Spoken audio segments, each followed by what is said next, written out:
And hello. Welcome to the Absolute Football Podcast. It is Bank Holiday Monday. We've had a fantastic weekend of football, as always, and we've had a great weekend of just activities. I've had a lot of activities, but we'll meet the two gentlemen who are joining me today. As you know, as Lucas will know well, Josh likes to start with a song lyric or something, but I'm going for a limerick. I'm all about a limerick start. So let's start with my co-host today. I'm joined today by my friend known as Crab. As an Arsenal fan, some of his teams have been fab. He's enjoyed Vieira and Petit, Bergkamp and Henry, but now he finds Kai Havertz quite drab. It is Lucas. How are you doing, my man? I knew Havertz was going to be in there somewhere. I'm good, mate. I'm good. Just been dog hunting actually this weekend. So nice. Yeah, might have a new addition to the streams in a few months. Oh, I like it. It probably took more sense than the rest of us. Have you found one, or are you still deciding? We found the breed. We're just deciding on when and where basically to go on it. But we're looking at probably October, November. Oh, nice. Yeah. Very nice. And you one of these? It has to be a player's name, or is it going to have a sensible name? I imagine it's not going to be called Kai, is it?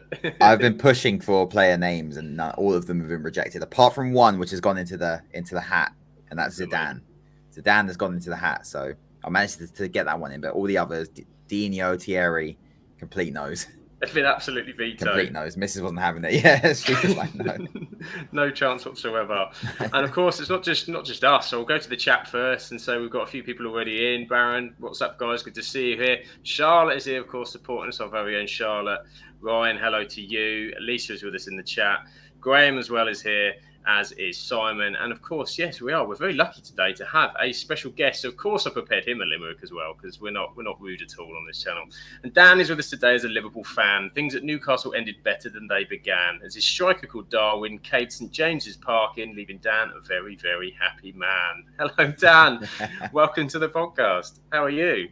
Yeah, mate, I'm all good, mate. Nice one for having me on. I appreciate it. Nice work with the limerick as well on both counts, I must say. And I really enjoyed the intro. I sat here smiling to myself as that was going on. I'm a big fan of that. Nice work. Thank you. No, we appreciate it. You, of course, are a part of the sort of the Red Men TV with your podcast, massive successful Liverpool podcast and etc. So it must have been a pretty busy and exciting weekend for you, particularly yesterday. Yeah, mate. Yeah, never stops. To be honest with you, I mentioned off air earlier on. I mean, yesterday was amazing. Obviously, how it ended. The chaos that ensued after Darwin Nunez came on, even after the final whistle went, it was nuts. Like, you should have seen the office. It was insane. But good, insane. And I'm preparing myself for the busiest week ahead. But yeah, it's all good, mate. Can't complain. Excellent, superb indeed. And we will, of course, get to Liverpool. Liverpool is on the agenda as our main feature. But we want to work our way through the weekend first before we get to the excitement that we're going to hit at the end. And what I want to start with before we get to the football is just to ask you both. Obviously, we had a massive interview came out last week with us, Mike Dean and VAR, of course, ex-referee Mike Dean. So he appeared on Simon Jordan's Up Front podcast talking about Chelsea 2, Tottenham 2, if we remember it from last season. It was the one where Tuchel and Conte almost had a punch-up on the touchline. It was all very exciting. And effectively, so I'll read the quote before I sort of ask you guys about it. I missed the stupid hair pull at the Chelsea versus Tottenham game, which was pathetic from my point of view. The manager had a really tough game. I didn't want to send him up to VAR because he is a mate as well as a referee, and I didn't want him to have any more grief than he already had. Lucas, what's your initial take to those comments? So I watched the grilling on Sky Sports as well on Soccer Saturday, where they spoke to him about it. And I think I don't like Mike Dean, but I think he was being quite genuine with that. He might have minced his words a little bit in terms of if he didn't mention him being his mate, it probably wouldn't have been the headline story that it was so far. But yeah, it's a massive, massive mistake. And I think I don't really know why he would have shared that. I mean, I know he's got a podcast, but certain things like you don't have to share, especially being a referee.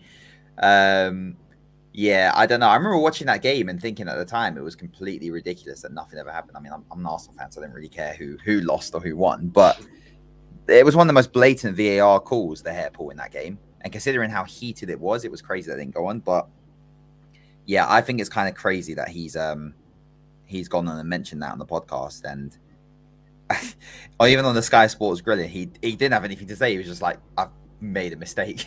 they were literally just going one by one like a courtroom, just grilling him, and he was just like, I've I've made a terrible mistake, and you know, he's not even my mate. I think at one point he said Alfie Taylor's not even his mate. He's just like he's a colleague, and they're friendly and stuff like that. So yeah, it doesn't surprise me with the way the refereeing decisions go on in the Premier League, but I'm just a little bit shocked it was that he just easily just put that out there because it was only gonna like ruffle people's feathers. So yeah, it's crazily blunt, typical. wasn't it? It's pouring fuel on the fire, and as you say, Ignorant as well. He's clearly still got ex-colleagues and stuff there, unless they're not as much mates as he thought, and he thought let's have a bit of fun. But as you say, the way he's double back on it, I mean, it was never going to be anything but positive. I mean, Dan, do you think this adds more pressure now? I mean, VAR is already under pressure and whatever. Do you think this adds, as you said, more fuel to the fire?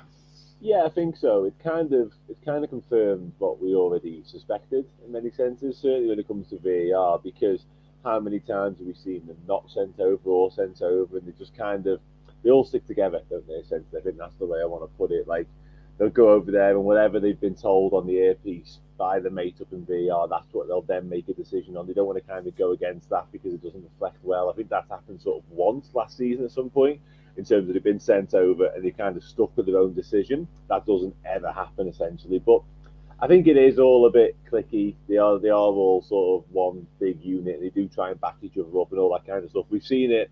Who was the Peter Walton on BT Sport all the time? Whenever they went to him, he'd always stick up for the guy on the field and say, "Oh, he's made the right call," even when he quite clearly hadn't. Dermot Gallagher's the same on Sky Sports on Ref Watch on a Monday, always backing his old mates, and it knocks me a little bit sick, to be honest with you. The standard of officiating in the Premier League is diabolical.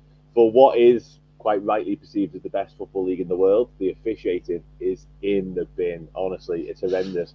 We're 3 weeks in, and we've seen some of the worst calls already. That Wolves one, I mean, I'm a Liverpool fan, so Man United not giving away a penalty hurt me even more, but how is that not a penalty? We had McAllister sent off last week from a Liverpool perspective. That's overturned after 3 refs have watched it and all said, no, that's a red.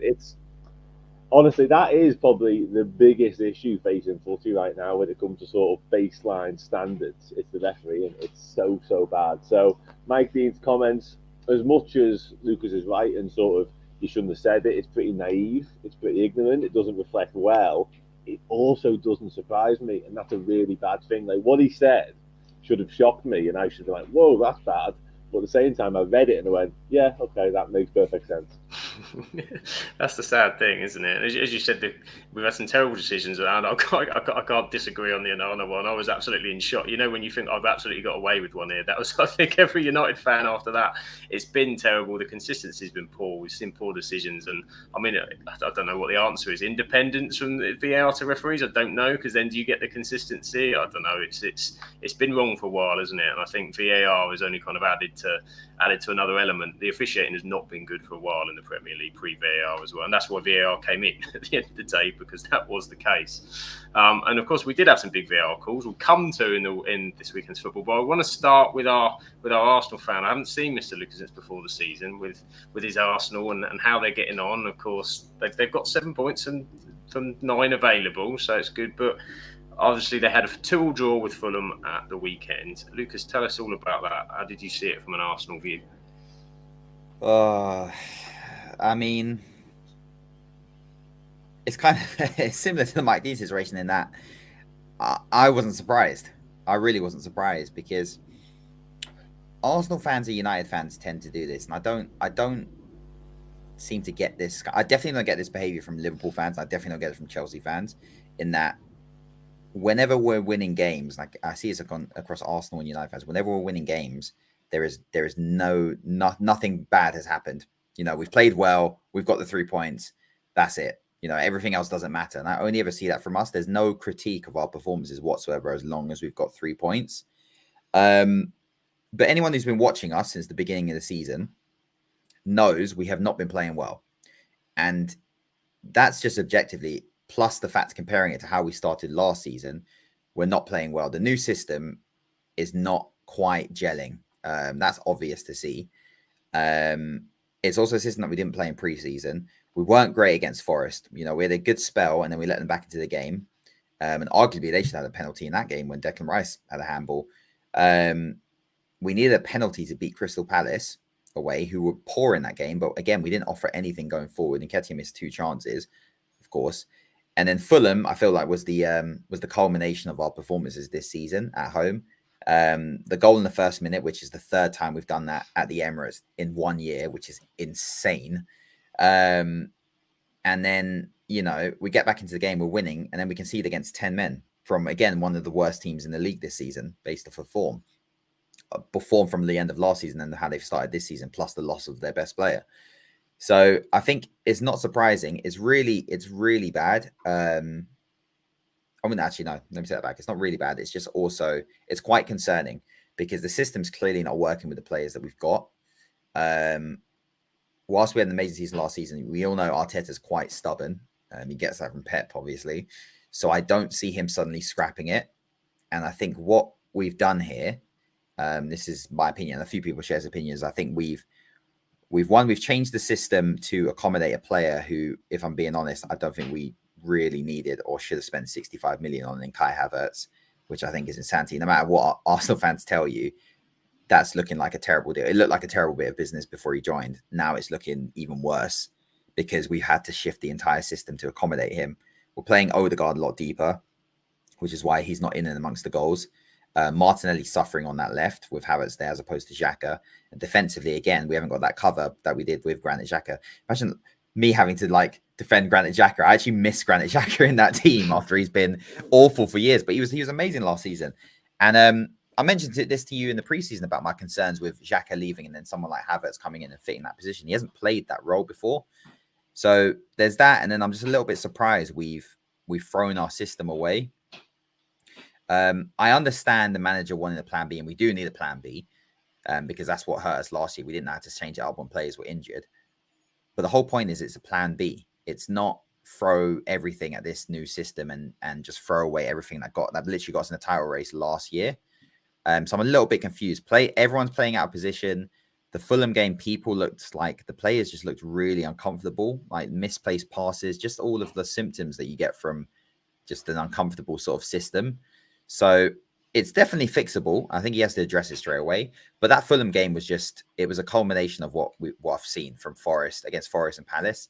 And honestly, we've got United next weekend. And if we line up against you, you're awful. But if we line up against you in the same system, Ten Hag is going to look at that and go, we know how to get goals against this team. If they play this exact thing with Partey right back, inverted, Kai Havertz, we're going to know how to deal with this. And we're not as good going forward at the moment as well. We're not as fluid. So I'm a little concerned, but it's 3 games in. I just need to see the manager react to it at this point because I don't see that working. I don't see Kai Havertz working. I don't see Partey inverted right back working as well. Especially if we add Zinchenko in the team now as well. Like who's defending? Who's covering?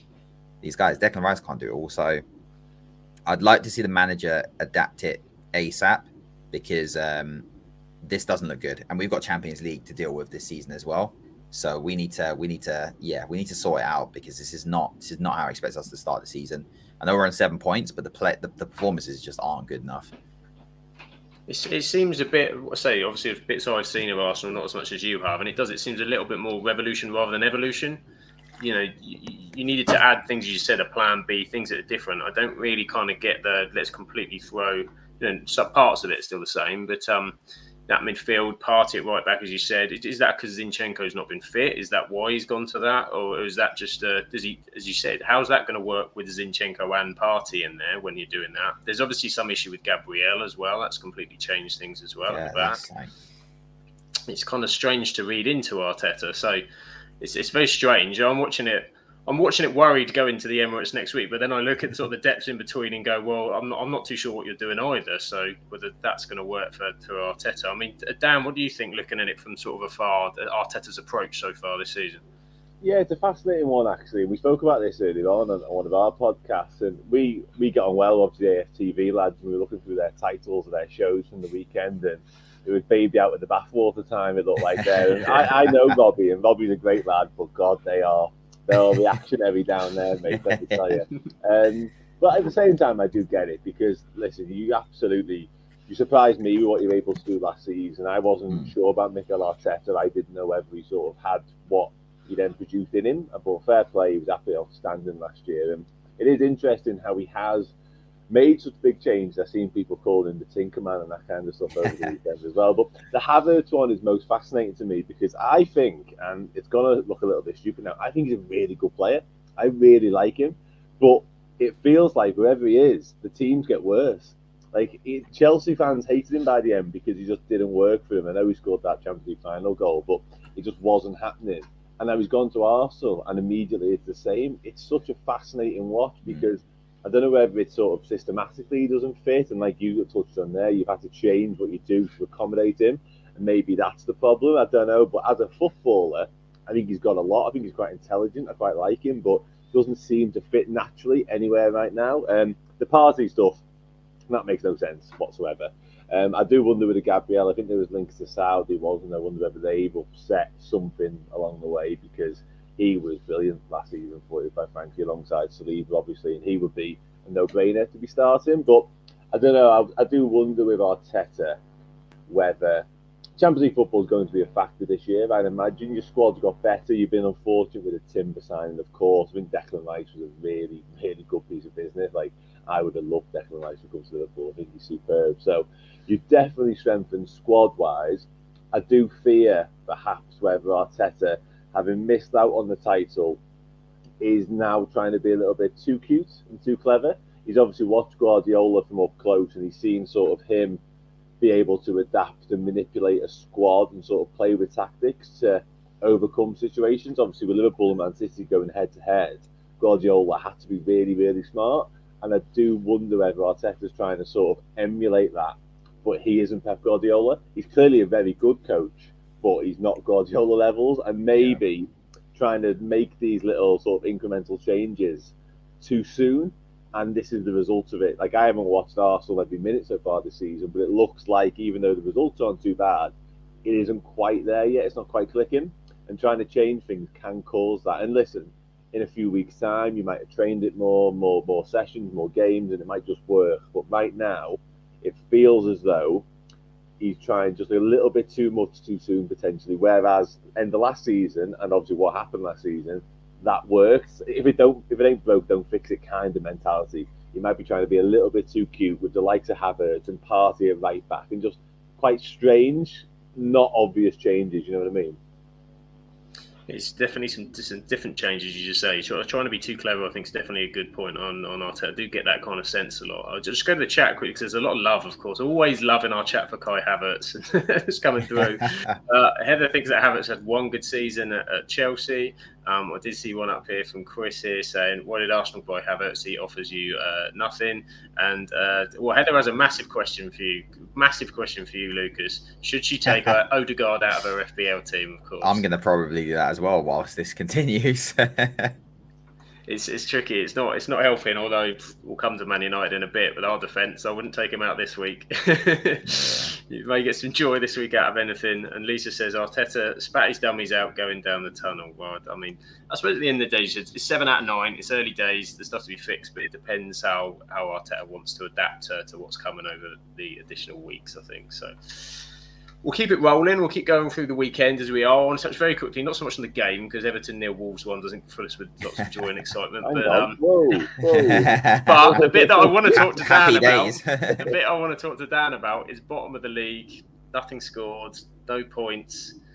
I mean, you must be very sad sat over there. I was going with the blue side. What's going on there, Dan? Is this trouble for Everton?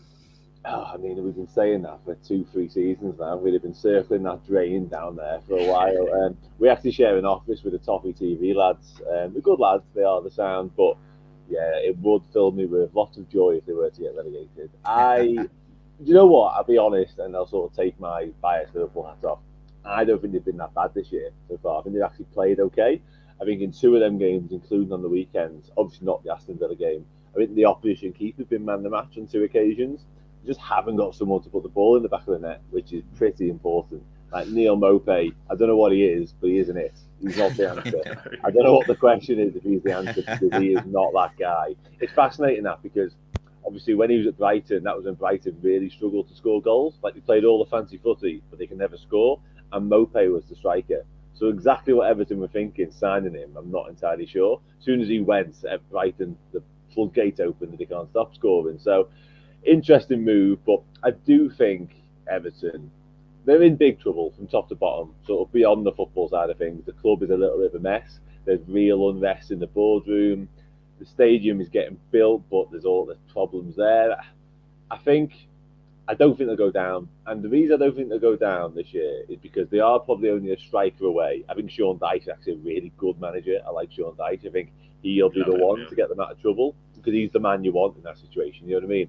But last year, when they were looking for the new manager after they sacked Lampard, they were linked with like Bielsa and people like that. And when the Sean Dyche name came from sort of out the ether, I went, well, he's the man that keeps them up. They appoint anybody else, they're gone. But Sean Dyche keeps them up. They appoint Sean Dyche to keep he stays up. So I think it'd be the same this year. But more to the point, I think the reason they'll be okay this time is less because they're not that bad and more because Luton Town exists and Sheffield United exist in the Premier League. And that leaves probably one space left for relegation. Sorry to any Luton or Sheffield United fans. But one place, I think Everton can just about avoid that. Yeah, they managed to do it. I think both Lucas and I, we did go for them to go down our prediction. I think we both felt that they'd rode that luck a couple of times and this might be the one. As you say, it's very early on. We've got the transfer window to come. Manager changes in the season, change relegation as well. Charlotte's in the chat. She sympathises with Everton fans having to watch Mobo week in. With Kira as well, who's part of this podcast, who is part of the No Pie fan club, that is for sure. She's definitely on the same boat that you're at, Dan. I think I saw linked to Che Adams was the striker that they're talking about. I mean, that's not enough, I don't think, in terms of a consistent Premier League striker either. No, Lucas, I presume you're... Sorry, go on. Well, sorry, they've signed Beto from Udinese as well. He scored 10 goals in Serie A last year, I think I'm right in saying, so he may well be that guy. Could be doing the business. So we'll see where Everton are, but at the minute stuck rock bottom, no goals, nothing to see. So we'll see what happens with them in the end. Moving on to a team that had been flying, that got a bit of a sticky wicket this weekend in terms of Brighton. Brighton losing to West Ham 3-1 there this weekend. It's a funny old league, isn't it? one minute we're all kind of waxing about Brighton, and then the other minute they get pinged by West Ham. But I think absolute dominant from what it saw, possession and everything else, and West Ham kind of hit them counter attack, and it was the old adage, wasn't it? I think I saw that West Ham had 31 successful passes in the first half, which is a stat was the second worst ever in the Premier League or something, and still managed to come out on top. I mean, I'll go to you, Lucas. We'll go to West Ham first. What can West Ham do this season? Because I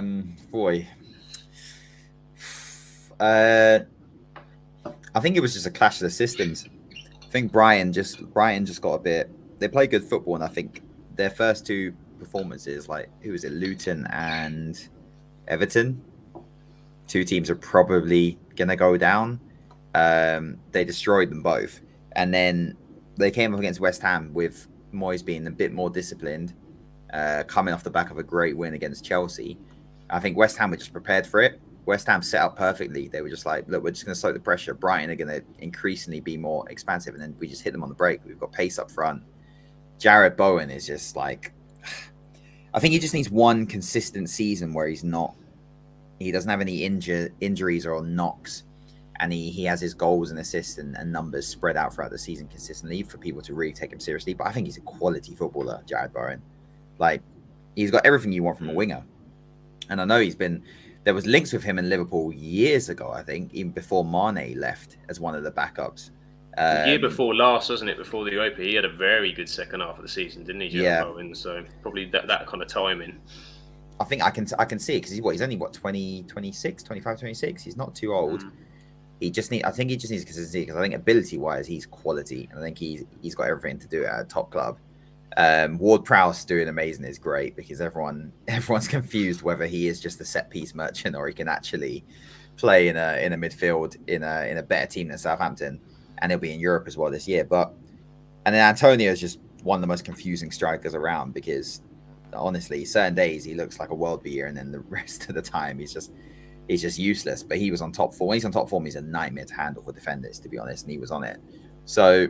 Yeah, fair play, West Ham. I'd like to see him actually do well this year with European football because I like West Ham and I do like David Moyes. So I think it'd be good for them to have a season where they're not struggling to fit in European football and relegating. But Brian kind of had it coming. It's one of the things, like, they play great football, but people who had Brighton in their top fours and things like that. It's not going to happen. Like, they play good football, but they're not one of the best teams in the league, and this is the reason why. Like, on any random day, they'll lose, and they'll lose quite comfortably to one of your West Hams or one of your Sheffields or something like that, because they're kind of just here. And I think De Zerbi said it. They're here for he's here to play good football, not win football matches. He just wants to play good football. So that's what you're going to get with Brighton. They play good football and they're entertaining, but these are going to happen throughout the season for them. And West Ham were on it.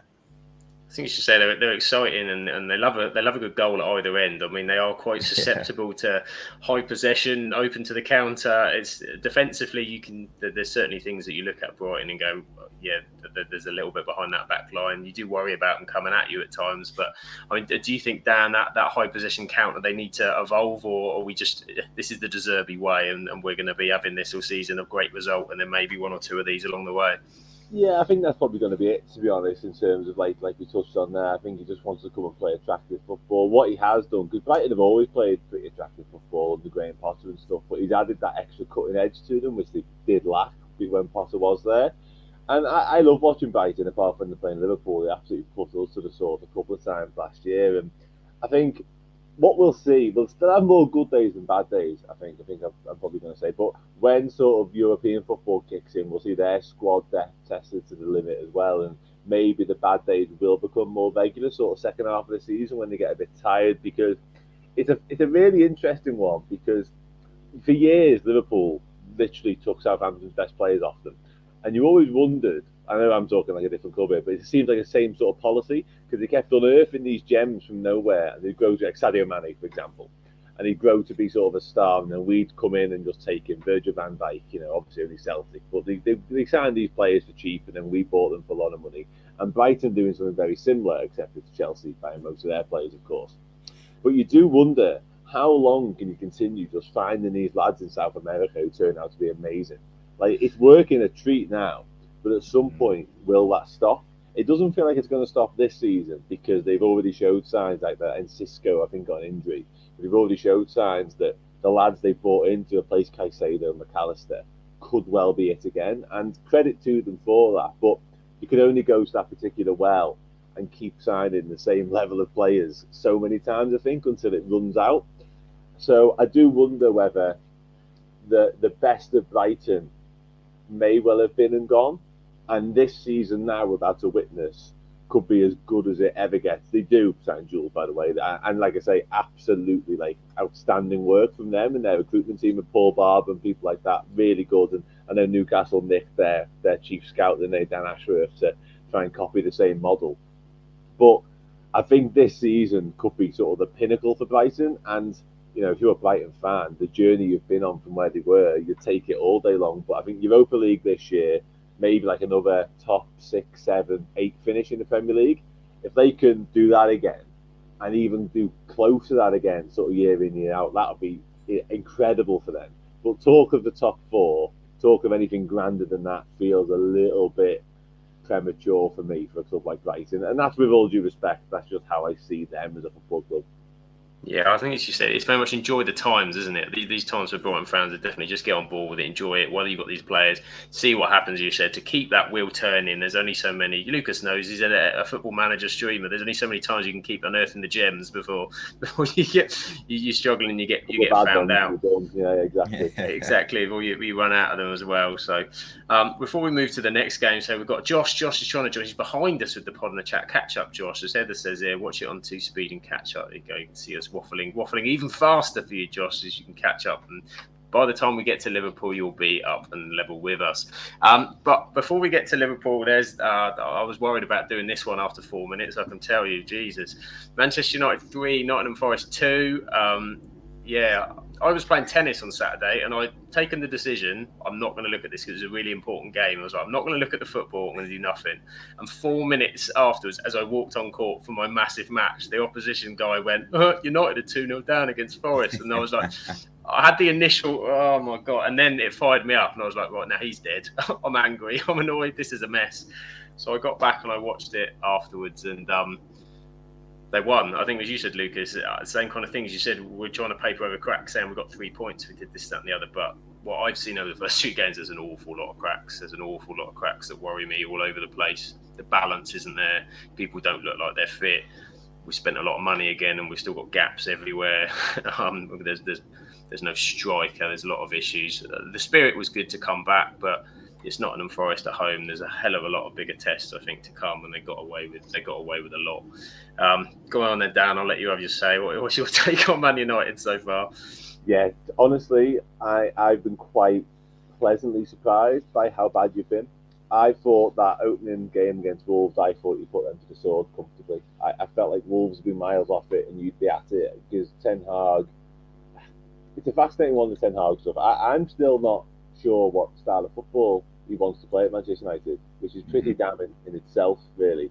And in terms of the transfer philosophy, you've had an opportunity, in my opinion, to double down on some of the positives from last year and a couple of astute, sort of well-placed signings. And I feel like he could have really kicked on this year. Now, the window you've had, is it bad to say it doesn't faze me? Like, us catching you based on your window feels possible, and it shouldn't. Because I think you were obviously so far ahead of us at the end of last season. A couple of smart signings, and you could have just gone away. But now I'm not sure you've done that. Like Mason Mount, as much as I think he's a good player, I don't know whether you needed him or not. I'm really not certain. Year 9, like I was convinced all summer long that Harry Kane would end up at Manchester United.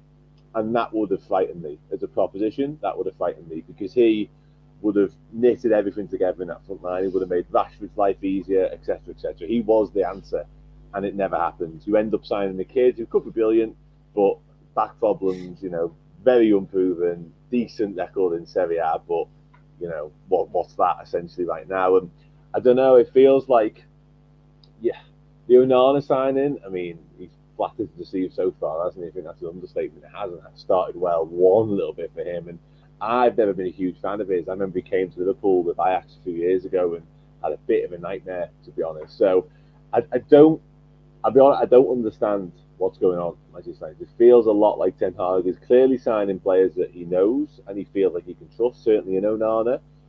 But like I say, it just feels a little bit muddled, the thinking there still. And that might be to do with the Glazers, are they on the way out? Quite possibly. What the structure above Ten Hag, is it in place properly yet? Are the right people there? I'm not sure. But like I say, for me, it feels like United had an opportunity this summer to double down on what was a decent season, but you've kind of gone the other way. And like I say, the start of the season reflects, like you said it there, not fit. Like Casemiro, that is eye-opening what's happened to him. And I know it's early days and it could turn around. He could get himself fitter, and listen, I'll be dead honest, he could get himself in shape, because he doesn't look in shape to me. He looks out of it, you know what I mean? So it's a good thing from my perspective. I like to see United not playing very well, of course I do, but I don't know, I'm yet to be convinced. And I think, like I say, the signing of Mount, good player, but you've got Bruno Fernandes, you've got Christian Eriksen. Did you need Mason Mount? Probably not. You probably needed to get a proper 6. The situation with Harry Maguire continues to drag on. The left backs are being linked to cover for Luke Shaw. I mean, wow, some of those names. There's even Ryan Bertrand, Marcus Alonso, people like that. I mean, what's going on there? It's strange is what it is. I'll be honest, I can't quite put my finger on it. It felt like Ten Hag, to sort of sum up, it felt like he'd got the ship pointing in the right direction again all of a sudden last season after a very dodgy start. We obviously got hammered by Brentford and stuff. It felt like he turned the corner, and this summer just feels like he's kind of stalled a little bit and he hasn't kicked on like I thought you would. Yeah, I think a lot of that's fair. I mean, as a United fan, at the end of last season, I was looking, and a lot of us were saying, this is a big window. This is a big window. We've made the steps. We know where the gaps are. We're behind Arsenal, behind City. Liverpool are coming again. Chelsea are going to spend another 800 million quid. So we know that eventually that's going to kind of start to settle its places. And clearly, if the money wasn't there, I don't understand why that much money was spent on Mason Mount when there were gaps blatantly everywhere. That midfield's not right. You need somebody alongside Casemiro, even when Casemiro's fit. You know, he doesn't look fit, as you said now, but even when he's fit, you need some support in there. There's arguable that, you know, we just can't get the Deadwood out. We can't get Maguire out. They seem to be, anybody that goes doesn't go for a fee. If Fred went for £8 million or something, I mean, I'm never been Fred's biggest fan, but it's a Brazilian international. Man City are selling their youngsters at 10, 15 million that are coming out of the academy that we've never heard of. And we can't get a World Cup international for a fee. So it's incredibly worrying. And the pressure now when Højlund does come in is ridiculous, because any new striker is going to take some time to come in and work the league out, and the way he plays, and as you said, not a lot of experience. Is he the guy we're gonna work with? You need to bed him in. You needed an experienced man, and for me, yeah, every United fan was screaming for Harry Kane to do the business and come in, but they haven't done it. There's many issues, and 3-2 over Nottingham Forest isn't doing anything to, I think, get us too excited with a trip to the Emirates next week. So maybe there's a spark. You need a spark performance. Last season we were dreadful for the first two, and we had that one with Liverpool at Old Trafford, which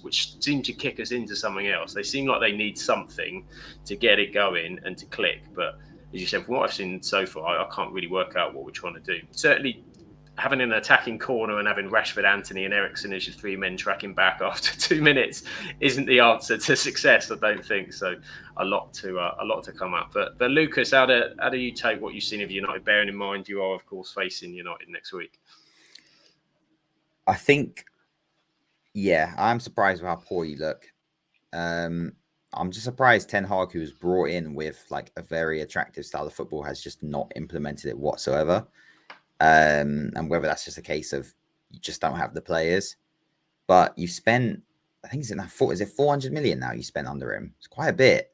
So you've spent money under him. I know you've struggled to shift a few players, Maguire and things like that, and haven't been able to get money for the others. But, you know, regardless of what's going on with the new ownership and you know, being able to sell players, the football's just not great. It wasn't great last season, but it got you over the line, which I thought, fair enough. You know, that's a sign of good managing that he stepped away from his usual system to get you back in the Champions League and the trophy, which I think is pretty outstanding, not playing the style of football that he was brought in to play. I think that's a very good job. But then I assumed you were going to build in there, and I thought you would start the season, like Dan said, I thought you were going to absolutely tear Wolves apart, and it was just going to be like, yeah, United look much better. And you didn't. And then you continued that again with the game after that against Spurs, and then continued it again against Forest. So 3 games in and you're looking pretty bad. You've made mistakes. I think, honestly, Mason Mount and Havertz, the fact that United and Arsenal given Chelsea a rival 125 million for 2 players that we've watched for years now at Chelsea do. I mean, you can make a case for Mount, especially under Lampard in that first year, was pretty good in the league. Havertz, honestly, outside that Champions League goal, he hasn't done anything at Chelsea, but we saw him at Leverkusen in that system. I think, you know, I don't even want to go back to Havertz, but I just think it's looking like he's not made for the Prem. I think his style of what he wants to do and his ability is just not going to fit in the Prem team. But Mount was weird. I was saying that to United fans when you signed him. I was like, I don't get it. I was told it was to help with transition, but there's no start of the transition, so it doesn't really make sense. And the midfield of Bruno, Mount, and Casemiro was glaringly obvious what was going to happen. Everyone could see the exact kind of thing that was going to happen, having a midfield 3 of those. So it wasn't surprising when you started like that, and then you ended up, you know, playing pretty poorly against Wolves. I know you didn't play in the Forest game, but you were done pretty early on a counter from the corner, and then just lapse defending. But there's still time for him to figure it out. But yeah, things like Anthony as well, like playing Rashford on the left, these kind of things. Rashford on the left is another one where I'm like, yeah, if you're an excellent manager and you're, you know, which I think Ten Hag is, why sacrifice your most dangerous player? Because he is, like, Bruno is probably your best player, I'd say, overall. Rashford's definitely your most dangerous player, though. I think he's the most impactful. I just don't get playing him on the left, playing him up front when he should be playing him on the left. Play anyone else there. We all know what we're going to get with Rashford playing as a striker. Play him on the left, play anyone else up front. You know, you've been playing Sancho there during preseason. Do that until your striker's fit. There's so many question marks with. It's almost symptomatic of Arsenal and United. There's a lot of lot of questions going on with Arsenal and United this season, this early on. It's just there's some really strange decisions going on with systems and players being picked and players playing out of position. So this weekend is going to be a great game. The neutrals are going to love this one because it is a messy situation for both teams who should be building on what was last year.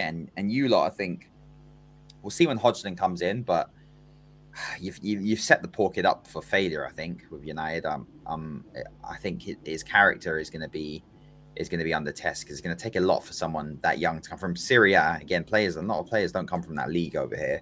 To come here and lead the line for Man United in the team that's been crying for a striker since Zlatan, to be honest. Well, even before that, to be honest, because he was on his short-term signing.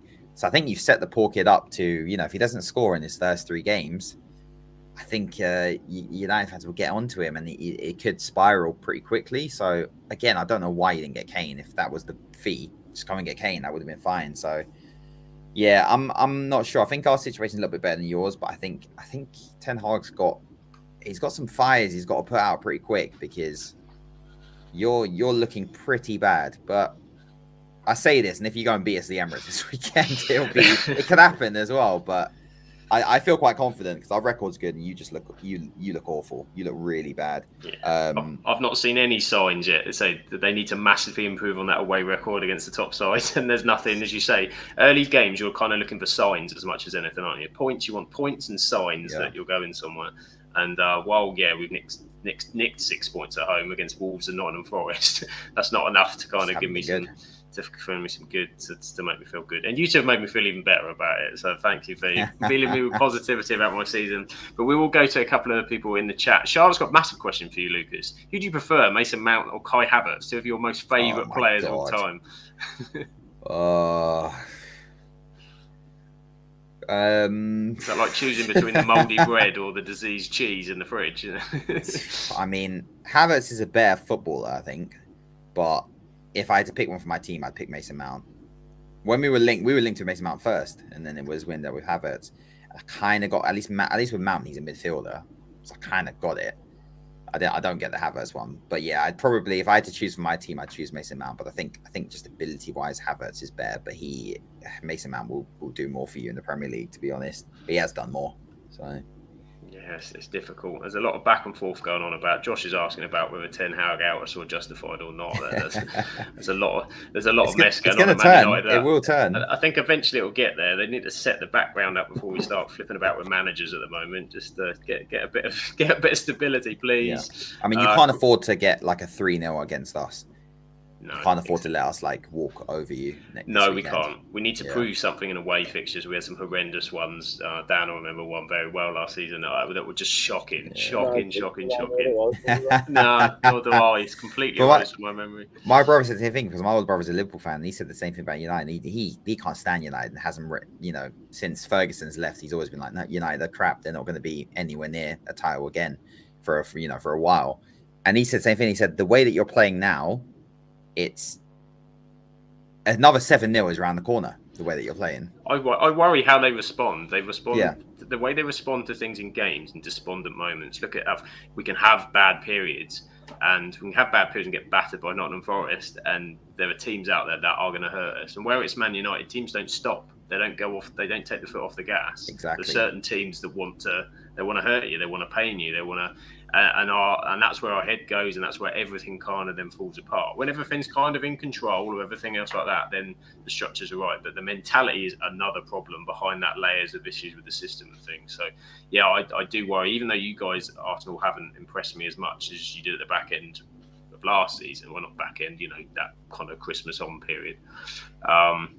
I worry that if things don't go right, it could easily turn and be a bit of a mess. You could be on the end of a battering. If we sort it out and we go back to the basics and we're playing well from the first 5 minutes, there's no reason why we cannot put 5 past you, for example. Because I think you're lucky you're not playing Liverpool or City anytime soon. Because I think one of those games right now you would be in trouble. It would hurt, yeah. It certainly would hurt. Talking of Liverpool, of course, we had Dan with us here from Redmond TV. Massive game yesterday. One Newcastle-Liverpool is always an exciting game in the Premier League. It's the ones that we remember the most, I'm sure, from years gone by. And this one, there's always moments and things, and it didn't disappoint. So we'll let Dan wait a little bit longer for the Darwin delight, and we'll go through the match because there's quite a few talking points as we went through. So we'll start with the beginning, of course. I'm sure there's some conjecture. We talked about VAR and issues. So point number one was obviously you had the Trent yellow card. I think that was the first sort of major point in the game. I thought Liverpool started fairly well, actually, in that first sort of period. Really put some pressure on the Newcastle. And then we had Anthony Gordon pushed in. My view was, I'll come to yours in a minute, my view was Gordon fouled him. I think the whole issue started from a Gordon foul on Trent, to be completely honest. He's then thrown the ball, which, okay, silly in the current rules, but not the biggest descent that you've ever seen in your life. And therefore, then that kind of exacerbates them straight away afterwards, as then he takes Gordon out as he kind of runs down the wing. So that's the first point. So Dan, how did you see that first incident in the game? Yeah, very much as you described it, to be honest, mate. I think Liverpool did actually start the game quite well. I think on the front foot and in the ascendancy, sort of the opening exchanges, which was pleasant to see because Newcastle crest of a wave at home, St James's Park, very difficult place to go. Can be fever pitch, the atmosphere, and our away record last season was pretty abysmal at times, to be honest. So I was quite buoyed by our start of the game. I thought it was quite promising, and then it all actually hinged and it all turned on those incidents that you've described because. Listen, it's a foul by Anthony Gordon, like it just is. And if the ref blows for that foul, what happens after doesn't happen because the reason Trent picks the ball up and throws it essentially back onto the pitch, we don't really see the issue with it. That's what causes the yellow card. But if the refs give the correct decision, which is a free kick, that never transpires. So the ref making a bad decision leads to another bad decision, which leads to what, in my opinion, that is 100% a second yellow card. Like Trent's arm across Anthony Gordon to stop him getting away. That's the yellow card offence. But the problem is the ref's made a rod for his own back by getting the first one so badly wrong. Therefore, he bottles the second one because he's either realised in his own self-conscious that, yeah, I probably got something wrong there, or one of his assistants has told him, or the fourth official told him. Somebody might have had a word. Maybe even one of the players has said, you realise how badly you got that, you know. Yeah. So whatever's happened in those 2-3 minutes between the incidents, he's obviously had second thoughts about his yellow card, and then he's got a decision to make, and it's a big decision very early in the game, and he's bottled it. There's no two ways about that. He's decided, I can't really send him off here because it's going to be a mistake. Because albeit this is a second yellow, and that is a yellow, the first one's so horrendous that I'm going to get stick from all kinds of quarters. So it's terrible refereeing, quite frankly. But like I say, the actual momentum of the game swung massively on that moment because it was almost like the Newcastle players took offence by it and they were angered by it and it lifted them. We didn't react well to that at all, and the fans, St James's Park, that blew up quite frankly at that moment. Eddie Howe and obviously the manager Jason Tindall, the guy at the front and centre of Newcastle, Jason Tindall, got to be all about him, of course. He was very angry by it all. So yeah, it was an interesting game, and as you mentioned, Newcastle-Liverpool often throws up these moments, and it's often quite a good game for the neutral, and it started off like a firework, basically.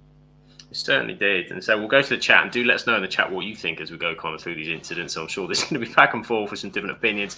Chris was, Trent should have been sent off, should have been 2 yellows, but to be fair, he does add about the foul at first. It should have been given in the first place, so it kind of all exacerbates off.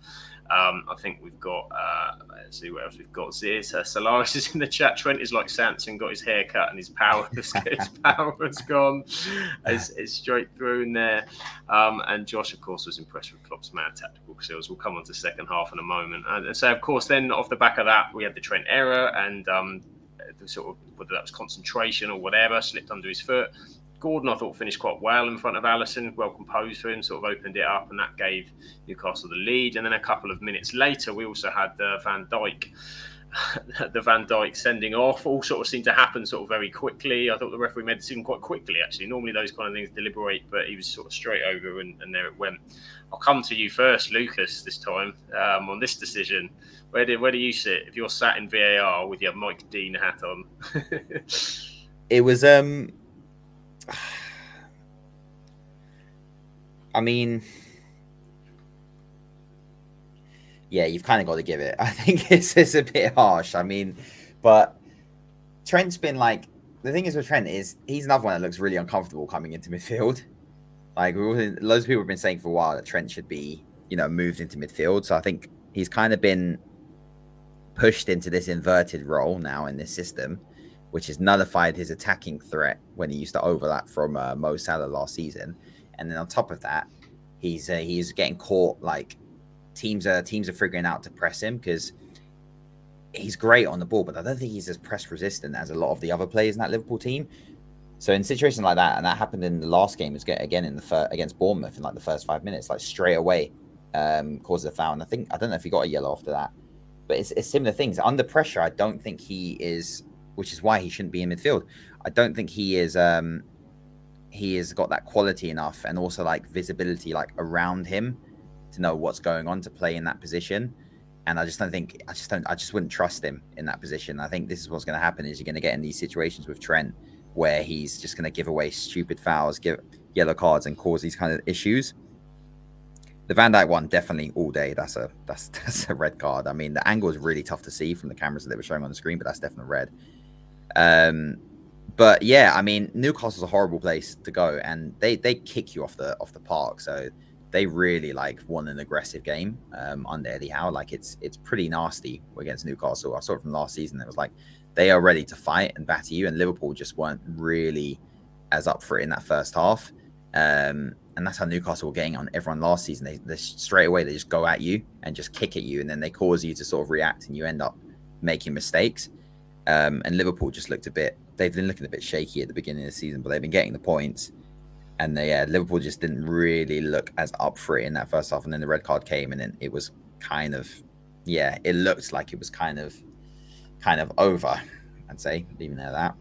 It certainly did, yeah. I think probably most Liverpool fans would imagine were kind of fearing a little bit for the worst at that point. I mean, so we've got Chris in the chat is saying he thinks Van Dijk deserved the red, but if it was in the box and a penalty given, it would have been sent off in double jeopardy. You should have just waited. Just waited a bit. That's true. And Graham says should have got Van Dijk to discuss his red cards because I don't think we could tell how he felt at the time. I mean, it seemed to be. I thought the way that kind of it was very un-Van Dijk-like of what we used to know of Van Dijk. I think he would have gone with him. He'd have shepherded him out in the past. But he obviously decided to step across. I mean, Dan, how did you see the red card incident? Yeah, I think ultimately it is a red card, sort of by the letter of the law and all those sort of phrases that referees like to coin and use and try and explain these things. But for me, I still, and this genuinely is just an unbiased opinion, I'd say this regardless of who fouled him, I have an issue with that being a red card. I think 10 years ago, I don't think that's a red card. I just don't. And football's changing all the time, of course, but there's a time whereby man and ball was very much just a thing that happened. I'm not talking years and years ago. I'm talking in the sort of recent memory. People just tackled like that, and everyone moved on with the day. Nobody batted an eyelid. Do you know what I mean? But now, of course, you can't do it, and that's where we are with the world. But yeah, I think it probably is a red. But then I do wonder whether if he'd give a yellow, would there have been a huge? Would he have overturned it? I'm not entirely sure he would have. VAR, would they have stepped in there? I'm not certain about that myself. So I don't know, but it's never likely to be overturned once it's given. If Liverpool appeal it, which I imagine we won't, not like the McAllister one, it's obviously not as cut and dry as that, it won't get rescinded. So yeah, I think the red card would be a fair decision. But yeah, I think overall, we just didn't respond to that sort of reaction and the anger from Newcastle. Because like I say, Newcastle went up a good few notches after that Trent incident, and Trent obviously makes a mistake. His head's not with it again. He hasn't managed to compose himself. He hasn't managed to settle. Van Dijk, who you've kind of alluded to there, is normally the most composed man on the pitch. He's even sort of jumping into things that he'd normally just stand off from and see how it develops and deal with it then. I mean, everyone remembers the Champions League final run with Son and stuff, and he sort of takes him for a ride with him and then deals with it. He's brilliant at that. Watching him try and firefight and jump into a situation like that isn't the norm. That's not the Virgil van Dijk. He defends, people say defends with his over, and it actually got him into trouble quite a lot last year. I remember Jadon Sancho scoring at Old Trafford as Virgil van Dijk just watched him hit the ball in the back of the net, essentially. So it's a strange one, but it did kind of tie in with Liverpool's struggles at the time because we just weren't coping with the intensity of that situation, and that's, I suppose, a little bit worrying in a way. But yeah, in terms of the Reds, I have my complaints about it. I do, but at the same time, it is what it is. I think we've got to accept it. It is, as you said, it is what it is. That's what you're faced with, and what an uphill challenge you're then kind of faced with. You're 1-0 down. It's St James's Park, which is a cauldron at the best of times, and very difficult to manage, and a very difficult situation with a long way to go in the game. And of course, then we sort of get into the second half.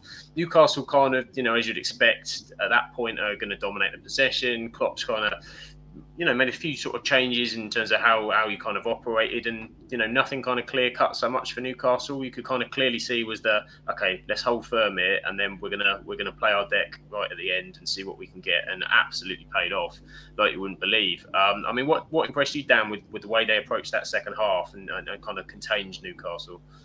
Yeah, I will say, I think we needed half time because I think it would have been quite easy. Obviously, there's that Alisson wonder save in the first half to deny Almiron. And it would have been quite easy to have gone into possibly even 3-0 down with the momentum in the way it was. We were really scrambling around in the end of that first half, trying to just keep a foothold in the game, trying to stay alive in the game essentially. But half time comes, as you're saying, it allows Klopp to regroup and allows him to get his message across. And I was actually really impressed with how we managed to contain Newcastle and keep them to sort of shots from distance, which they did have a couple of. Anthony Gordon was still danger at times. But I was actually given how frail we have looked at times, even this season, like the Bournemouth game, they cut us open far too easy, far too often. And certainly last season, I actually think we managed to restrict a very good Newcastle side to very few clear-cut chances, especially down to 10 men. So we need a lot of credit for that. And I like to suppose like Endo to a lesser extent, McAllister, their sort of work ethic and their work rate. And even the lads coming in, the lads from the cold, like Joe Gomez gets a lot of criticism, like a hell of a lot, and rightfully so sometimes. But he's come into that difficult circumstance and played well. And I think Trent the same, especially given how rough his start was. He's obviously walking a tightrope for much of that game. He actually managed to get himself through the match as captain quite successful in the end. So I think we don't give Klopp, even as Liverpool fans and myself, I don't think we give him enough credit for his tactical nous and his ability to do them sort of things, because too often it's like he's a brilliant man manager. He's probably the best man manager there is in world football, but he's a lot more than that, and that was on show yesterday because I think his changes as well and his substitutions, I think we've all been very critical of. They're probably the worst part of his management sort of repertoire, Jurgen Klopp, in many ways. But yesterday he got them spot on, and there was eyebrows raised when he brings on Gomez for Diaz, because Diaz feels like one of the few lads who can get you up the pitch because he runs with the ball well, he can go at people, he's very direct, but he got that spot on. And then he brings Jota and Elliott on at the right time, and both of them offer, exactly that.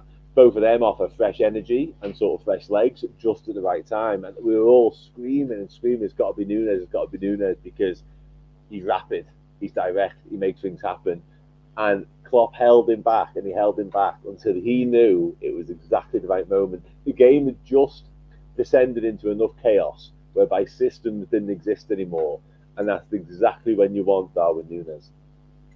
Absolutely, it certainly did. And prior to that, it's also Alisson made a fantastic save as well. I think it was still 1-0 from Newcastle. Fantastic against the crossbar, which didn't get as much coverage and probably should have done, because I thought it was an absolutely superb save from him. Kept you guys there, and as you say, then you could throw the Darwin card. And Lucas, we'll go back to Dan so he can have his Darwin Nunez moment. But where do you see now? Is this the moment we've all been expecting and waiting for? Thinking, here we are, here he comes.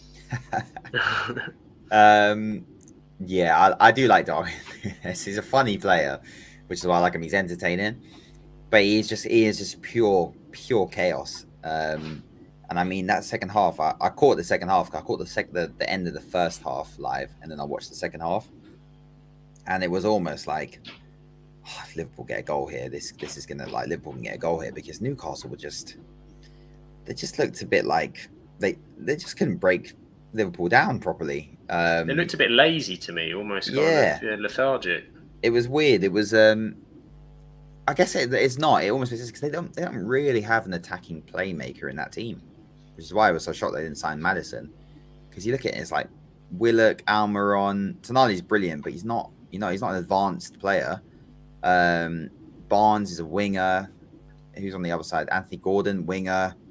Ishak, is the striker, Wilson striker. So you're looking at it, you're like, who in that team is going to break down especially when you're playing with 10 men, because you're going to be putting more players behind the ball. You look at Newcastle and go, who's going to break down Liverpool here, or who's going to be dictating the tempo in front of that back 7 or 8 that you've got at the moment. So it kind of made sense. And yeah, Klopp subs are always a bit dodgy, but I think he timed them very well. And yeah, Joe Gomez, I think Joe Gomez is complete clown at times, but in that second half, he made some really good. I think there was one chance at the end after you had scored the second, and it was almost about to be a 1-on-1, and it was Gomez with, I can't remember who it was, if it was Gordon, and Gomez literally just like cleaned him out straight away, like clear tackle, and then just held the ball, and then it was right before the whistle as well. But in those moments, you're like, oh god, we're relying on Joe Gomez here to make a tackle. What's going to happen? And he did his job, and it's like you have got players who know how to win like every game in that team on their day. Like they've done it before, very recently. It's just it hasn't quite worked out for them in the league in the last like 2 seasons. So yeah, that second half was, you got to see some prime Liverpool, and the chaos works because that's what Liverpool's system has been under Klopp. It's taking advantage of chaos and back to front and direct passing and constantly in your face. And Newcastle just lost all their composure. And I think that just comes with some of the pressure they've got and the lack of experience in some of those players. It was strange because when you're up against anything with 10 men, you should be controlling this completely, and they just didn't look in control in that second half. Well, that's it. And they had that moment, didn't they? I think Barnes had the opportunity to lay it across to Wilson, kind of made the wrong kind of decision with that one to kind of finish it early enough. Pass it early, and to leave himself so open and exposed for the opportunity for that Nunez got for the first hour and for the second as well. But they're all over the place by that point. You can see that really shell shocked them, that first Darwin Nunez goal. But I mean, Dan, one of the things obviously about Darwin Nunez, a lot of speaking last season about his striking was kind of his composure in front of goal. But my word, he took both of those pretty emphatically. Take us through it from your view. Yeah, he did, mate. Yeah, and I must admit, like I've said countless times in those moments. I mean, I talked about the Tottenham one last season. Later on, the Richarlison's just equalised for them, and it falls seconds later to Diogo Jota. And Diogo Jota is the man, even ahead of Mohamed Salah, I would want in those moments in front of the goal. Who's your biggest killer? Who's your lethal lad? Who do you want? It's Diogo Jota. Darwin Nunez is probably last on that list based on last season, genuinely, because as much I think he's got loads and loads of qualities, and I think he has got sort of high-level finishes in his locker. We've obviously seen him in this instance. He didn't do it often enough, and you're right, his composure was lacking. I actually think his season last year was a really interesting sort of case study, because he gets off to a bit of a flyer with a Community Shield goal, and he scores on the opening day against Fulham, and then he gets sent off against Crystal Palace. Now, he, to me, feels like a player who relies so heavily, probably too heavily, on confidence and sort of getting a run in the side and continuing to do well. And it feels like his season last year was such a stuttering start because of the sending off, and then his form dips and it never quite works for him. And it felt as though if he misses that first chance, by the way, yesterday, there's not a chance in hell he scores a second one. Never in a million years. Because he sinks the first one so emphatically, and that is right out the top drawer, that finish. It really is. Like, it's high class. Like, I remember him being in that situation against Rangers in the Champions League, a nothing game, dead rubber by the end of the group stage, and he dragged it horrifically wide because he just wasn't confident. He just wasn't feeling it. But Darwin Nunez, he came on yesterday angry, and he's angry because he's not been starting games of football, and he feels that he's not been done justice, and he feels like he should be starting. The problem is we've got so many attacking weapons, and they're all very different. Darwin Nunez remains the X factor in that. Cody Gakpo's a brilliant footballer. I think he's boss. I think he's so intelligent. I really like him. He had a bad start to the season. Diogo Jota's lethal. Mohamed Salah is Mohamed Salah. Luis Diaz has got every trick in the book, but Darwin Nunez is just completely unhinged. He's like nothing else we've got. Yeah. But what he offers is he offers those off the cuff, pacey moments. He runs in behind, and he's one of them. Like, if we can't really control what he's doing, what chance the defender's got? But I'll give him as much credit as I possibly can. In the biggest possible moments yesterday, the probably his worst trait last season was his composure and was his ability for when he's in those moments for things to slow down. It was almost like his thought process sped up and he just snatched it and he get it all wrong. Yesterday, on 2 occasions, it was cold. It was proper cold finishing. It was prime Torres-esque. It was Luis Suarez-esque. It was Michael Owen before him and many other strikers that haven't played for Liverpool as well. And it's not what I expected from Darwin Nunez in any way, shape or form. But credit to the lad, whatever he's done, whatever work he's been putting in. I've just seen a tweet there. Apparently he was speaking to Bielsa, funnily enough, to get some advice the other day. Obviously fellow South American. So whatever he's been doing has worked, because whether it be anger, whether it be trying to send a message to Klopp about I need to be starting, whatever it happens, you need to keep doing it, because that was Darwin Nunez that we signed. That's why we signed him from Benfica. That's what he did in Portugal. He was lethal. I remember, and I still maintain, not all of the reason, but 60 to 70% of the reason we signed that lad is because of what he did to us at Anfield. He was unplayable. Nobody could live with him. Canate, Van Dijk, honestly, we couldn't get near him. And he's got that in the locker. He just needs to be feeling himself, and he needs to feel loved to produce it. Mm-hmm. And he certainly did. After you can see after the interviews he was given at the end, the love that Liverpool players were given to him. Then I guess the key now is, does Klopp chuck him straight back in? Will he start? Do you think next game, or do you think this is do you kill that confidence if you don't start him? That's the big question, I suppose. That is literally it. And again, I had this conversation earlier on. I think not starting him against Aston Villa sends such a bad message to him, and I do wonder what you do to him sort of mentally. And he does feel quite on the edge of that. He does feel quite fragile. He's very hot-headed, but at the same time it feels like he could easily, become very frustrated and very angry in a situation like we've seen yesterday a little bit. I think in an ideal world, if Jurgen Klopp had his way, he wouldn't start the next game, Darwin Nunez, because I don't think he trusts him yet. I don't think he trusts him to do the pressing, the defensive side of things. That's probably fair enough. I think he'd rather go Gakpo again. I'm just not sure he can. I'm not sure what he's going to do to Darwin Nunez if he doesn't start him. So I think in many ways his hands are tied, and he has to, but I think it will almost be against what he wants. Yeah, I think this is it. Is it Darwin Nunez first? Is it kind of everything else? I think it's such a big moment in such a big game, I think, to do it. And so Josh says he needs more minutes if he's going to improve. For me, I actually agree with Josh on this one. A lot of his chat, I've left a lot of his chat tonight, and I always agreed with him. But today, I agree with you on that one, Josh, that's for sure. So yeah, it'll be interesting what happens with Darwin next and what goes on. Because it's been a big moment in a big match for you with Newcastle, and that leads us nicely into the league table in terms of where we're sitting, which I can't see it too well on this screen. So let me bring up the other one. So that jumps you up into fourth place. Sorry, jumped above Lucas there with Arsenal in fifth as well. So we'll just go through one or two of the other results we didn't touch on. Aston Villa had another good result, 3-1. They beat Burnley, of course.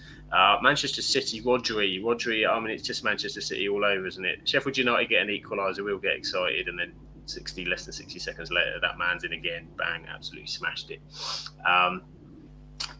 Then we've got Tottenham beat Bournemouth 2-0. Brentford drew with Crystal Palace 1-1. And Chelsea, of course, on Friday night saw Luton off pretty comfortably as well to get their first victory of the season. So as we said, Everton sitting bottom with Luton, Burnley, Sheffield United, three of the promoted sides already struggling down there.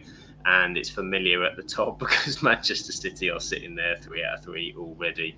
But a long way to go, that is for sure. And so now we move on to our European section. There's plenty of European leagues to go through. We like to sort of give a bit of an update on what's going on around Europe as well. So I think we'll step across. We've got various of the team now sort of supporting us with doing theirs every week because we have extended the European leagues and we're not all experts in all of these. So we've kind of shared the love between us in terms of what we're doing. So I'll start off, of course, with Spain. It's La Liga, as we like to call it. We headed to Spain, the top flight of Spanish football. And what happened this weekend? Well, the most exciting game involved Barcelona. Barcelona were away at Villarreal. The Yellow Submarine, of course. They were cruising at 2-0 up after 15 minutes with a header from Gavi. The 16-year-old youngster we mentioned last week, Lamine Yamal, got his first assist for the club, which actually makes him the youngest ever player to get an assist in La Liga. He's certainly one to watch. And they got their second through Frenkie de Jong with a strike from a Lewandowski back heel. But then it went absolutely pear-shaped for Xavi's team. They were 3-2 down. Juan Foyth of Tottenham, remember him, Lucas? He got on the score sheet. He was one of those with Alexander-Arnold and Alex Baena turning the game on its head. But then Ferran Torres and Robert Lewandowski on hand to turn the match again. And Barcelona picked that one up 4-3. So a good win for the Spanish champions. By contrast, Real Madrid had a lower scoring game this week. They rode their luck as Celta Vigo had a goal ruled out by VAR, which may or may have not been a mate of Mike Dean. We don't know. Then keeper the Ivan Villar, their goalkeeper, made the save from Rodrigo from a penalty as well. But that man, Bellingham, again, he scored his 4th in 3 appearances, and Real Madrid got a 1-0 victory. Elsewhere, Sevilla have again started shockingly. They're bottom. They started an absolute snail's pace. They lost to my Girona, not your Girona, which sees them bottom with 3 losses in 3. But actually puts Girona well up there, as second with an impressive start. There are games going on tonight. Real Vallecano do have the chance to go top if things go well against Atletico Madrid, while Athletic Bilbao had a strong 4-2 win over Real Betis. Rounding up the rest of the results, Valencia lost to Osasuna 2-1. Cadiz drew 1-1 with Almeria, and Granada picked up their first win of the season 3-2 against Mallorca, with this week's boring game belonging to Las Palmas and Real Sociedad, who shared a 0-0 draw. So there is La Liga in a nutshell. But now we move over to Mr. Football Italia himself, Lucas, our Italian correspondent. Yes, sir. I think the two main concerns in this one is Lazio and Roma. So Lazio obviously lost Milinkovic-Savic in the summer to, I forget which team he went to in Saudi Arabia. I think Al Hilal maybe he went. They've lost both their games to start this season after they were pretty much the second best team for the majority of last year. And Roma, again, pretty shaky start. They're obviously missing Tammy Abraham, but Belotti stepped up with a few of the goals, even though he didn't score one all season last year. But Roma, again, there's some off-the-field issues. And they are linked with Romelu Lukaku, who I hear is apparently that's about to be signed off today. Or if it hasn't in the last few hours. But Lukaku to Roma looks set to be reunited with Mourinho, who was quoted in saying, we need someone to hold the ball up, which don't know if he's seen Lukaku before, but that's probably not the guy. Maybe in Serie A, to be fair. Serie A Lukaku is different. And then Napoli, honestly, it's as if it's last season again, starting on fire. Osimhen still scoring goals. He got a penalty in that game.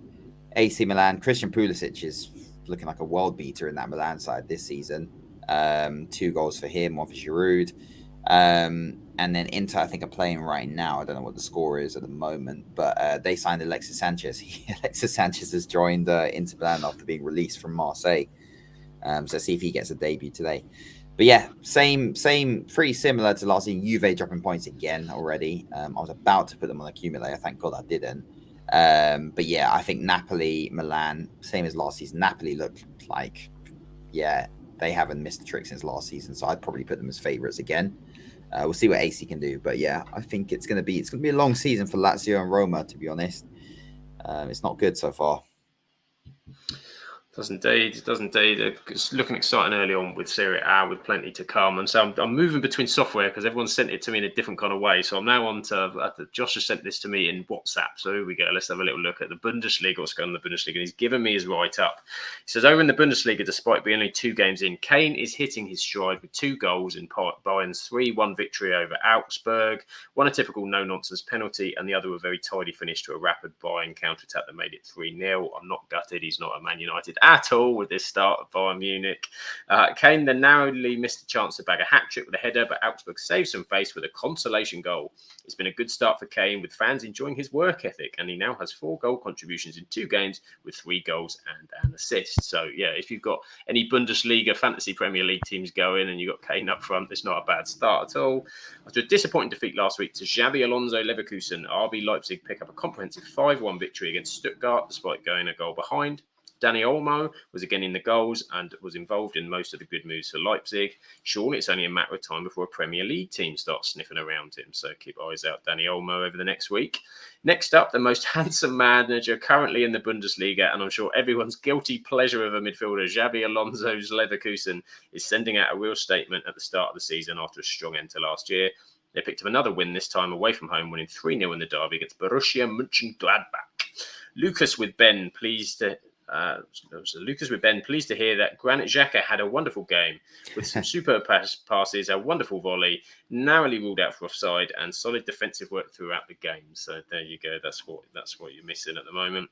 And the next game of note was for podcast favourites Union Berlin, where of course they got so close last season and fell away, but they moved top of the table with a very impressive 4-1 victory against Darmstadt.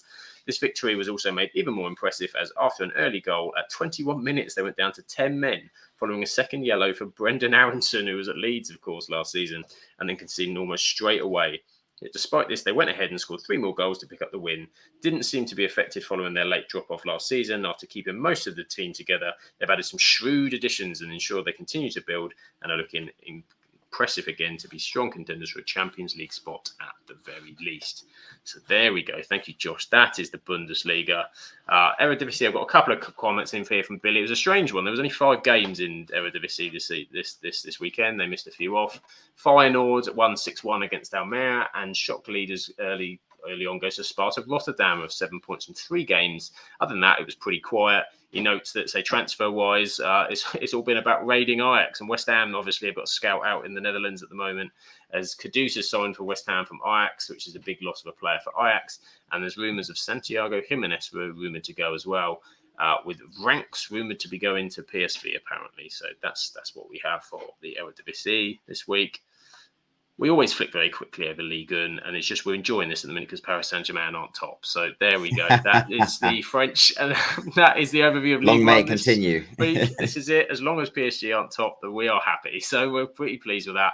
And just very quickly on the Scottish Premiership, we've added this in as well. Some of our Scottish viewers have requested this. Charlotte's done a very good analysis for me on Scotland. So Ross County 0, Rangers 2, an away trip for Rangers on Saturday. Busy week after a Champions League qualifier as well. They grabbed a 2-0 win away from home. An early goal from Kamar Roof gave them the lead, and 4 minutes later, James Tavernier extended the lead. It was Rangers on the day. They're now 4th, 1 point off the top. Ross County are 9th on 3 points. Probably shocked Celtic didn't win this week either. Celtic 0, St Johnstone 0, 74% of the ball, the most attacking team. But St Johnstone's defended very well. It's a brilliant point for them. They're currently 2nd from bottom, but Celtic is still top on goal difference. Hibs were beaten 3-2 by Livingston, and Motherwell beat Kilmarnock 2-1. Dundee got a victory over Hearts with Luke McGowan giving Dundee all 3 points on Sunday, taking them level on points. And there was a Desmond between St Mirren and Aberdeen in the other game in the Scottish Premiership. So there we go. I think we've managed to round them all up. Of course, if you do look for your lower league updates, we now have our own special lower league podcast, which is on a Thursday, which will be hosted by Charlotte. She's got a fantastic team with this week. I think she's got Ant, Claire and Nick are all going to be in this week to talk about the Championship, League 1, League 2 and National League, and Rochdale won today. So it's going to be a very positive podcast from Charlotte, I'm sure, on Thursday. And we're up near the playoffs, I saw. So that will be exciting. Do join them for that on Thursday. And before we go, very quickly, we wanted to touch on, we haven't had the opportunity to do this last couple of weeks because Fantasy Premier League, there's been games on Monday night, thanks to Sky. So that hasn't helped clashing with our podcast to be able to have a look how things are looking. So we obviously have our own fantasy league within the team, and many of you have joined us. So do let us know in the chat how your team's getting on in our league, and we'll show the top 15 in a moment. But this was just to get your view on this is this week's top Premier League team if you had them all together, and some strange names I think in there. Obviously, Lucas, have you got any of these in your team? I got Gusto, and I was about to do Salah to Sterling beforehand because I watched Chelsea's game last week and thought Sterling was outstanding, but I didn't do it in the end, and I very much regret that. But thank you for the 5 points, Salah. Yeah, it's always the one you want to do, isn't it? I thought the same with Sterling the week before, and I took Bruno Fernandes out to put Foden in, and of course I got done by Pep Roulette. So this is why I don't trust Manchester City players in my team, apart from Haaland, of course. I mean, Matty Cash getting 2 goals, honestly, like just what? How? I saw apparently there was 6 fantasy managers who triple captained Matty Cash this week. So I mean, it's good points, but there's questions over sanity, I think, to make those decisions. Dan, are you an FPL manager? Are you playing FPL this year? Yes, mate. I actually run the Redmen one, so I'm the world's worst though, because I'll miss a week at some point, and then I'll miss another week, and then they're like, oh well, that's that then. But given the fact I'm actually running our Legends on our subscribers and the overall league, I'm hoping I can do it week in, week out, and I've been okay thus far. So yeah, fingers crossed.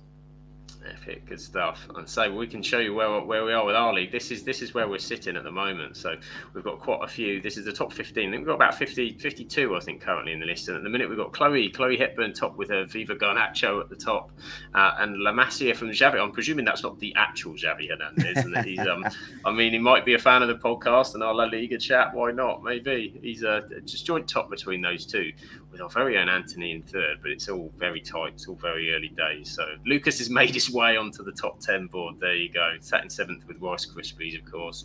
He's doing us all proud. And of course, the battle between the podcast guys. Here we are. This is where we all sit between us all. I'll just see in a minute if I can take that logo off, and then we might be able to see what Ant's score is. That would be helpful. But we've got Ant, of course, who's on our lower league podcast, sat in 3rd place, which is pretty impressive for him. He's done very well. 186 point in Dak we trust. Lucas sat in 7th. I'm fairly happy with 17th at the minute. It's not far away. I think that's all right. The Duck squad are sitting in a reasonable mid-table position. Billy's in 29th. Charlotte in 33rd, and languishing at the bottom is Mr. Josh, unfortunately, who I do know forgot to do his this week, and had impressively had 2 players that got minus last week with McAllister and Martinez. So it's not been a great couple of weeks, but there's always that wild card, Josh. There's always the wild card, and that second chance to get yourself back into it. And there we go. So all just have to say, so thanks so much for joining us, Dan. Really appreciate having you on and talking to us about all the games this weekend. It's been absolutely fantastic. We do appreciate you coming and joining and speaking to us. And say, if people want to get more Dan, which of course they want more Dan in their life, where can they go and find you?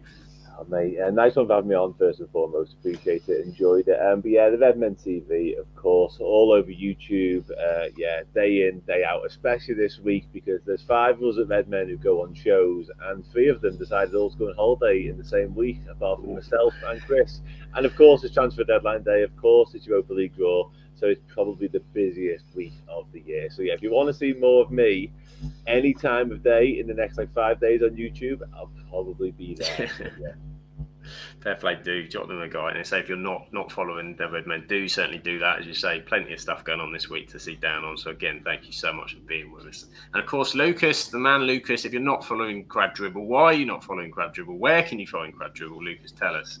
Find me streaming on Twitch in the evenings during the weekdays, and afternoons/mornings on the weekend at Crab Dribble on Twitch. I'm also on TikTok, crabdribble_, and same on Twitter, crabdribble_. Magic stuff. And say, if you want to, for whatever bizarre reason, follow me, probably crying after Man United results in the next couple of weeks, give me a follow on Up the FM Ducks on Twitter. I'm on TikTok as well, doing some bits and pieces on there. I do have an upthefmducks.com website, which is kind of sort of football shirts, scores and things like that, kind of updating that at the moment with different things that is football related. So do check that out if you get a chance. And of course, follow the podcast with our many different handles on many different places. So just in case you miss any of them, on Twitter we are at Absolute Ball Pod, on TikTok at Absolute Football Pod, on Instagram Absolute Football Podcast _ on Facebook The Absolute Football Podcast. So do give us a follow there. That would be fantastic if you enjoy what we do. We do have, of course, the lower league coming for you on Thursday. That's at 8:30.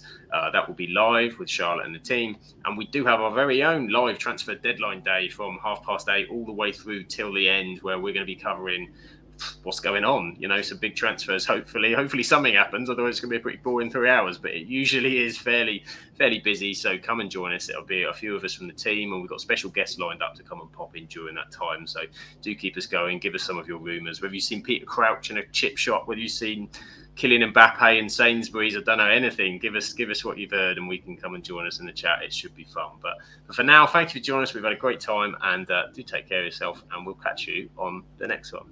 See you now.